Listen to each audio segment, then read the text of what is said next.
கர்த்தருடைய வசனம் நம்மை புடமிடுகிற வசனமாய் இருக்கிறது.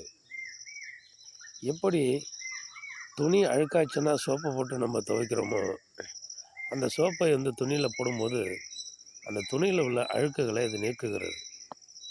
அதுபோல் எந்த ஒரு அழுக்காய் இருக்கிற மனுஷனையும், அழுக்காய் இருக்கிற மனிதனுடைய இருதயத்தையும், அழுக்காய் இருக்கிற பாவமாய் இருக்கிற எந்த ஒரு மனுஷனையும் கர்த்தருடைய வசனம் அவனை கழுவி அவனை சுத்திகரிக்கிறது.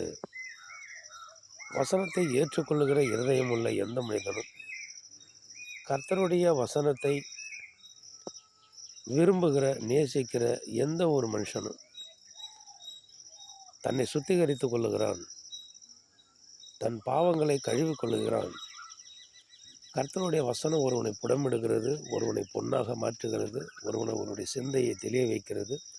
அவன் தெளிந்த புத்தியுள்ளவனும் தெளிந்த நீரோடை போன்றவனும் அந்த வசனம் அவனை உருவாக்குகிறது. அவனை உயர்ந்த இடங்களிலே நிறுத்துகிறது.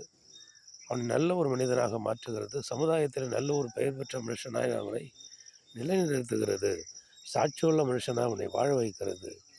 பாவம், அக்கிரமம், அநியாயம், துன்மார்க்கம் இப்படியாப்பட்ட காரியங்களில் இருந்து அந்த மனிதனை விலக்குகிறது. நல்ல மனிதனாக பெயர் பெற, சமுதாயத்தில் நல்ல மனிதன் என்று பெயர் பெற கர்த்தருடைய வசனம் ஒரு மனிதனை நல்ல மனிதனாக மாற்றும். ஆமென். அல்லேலூயா.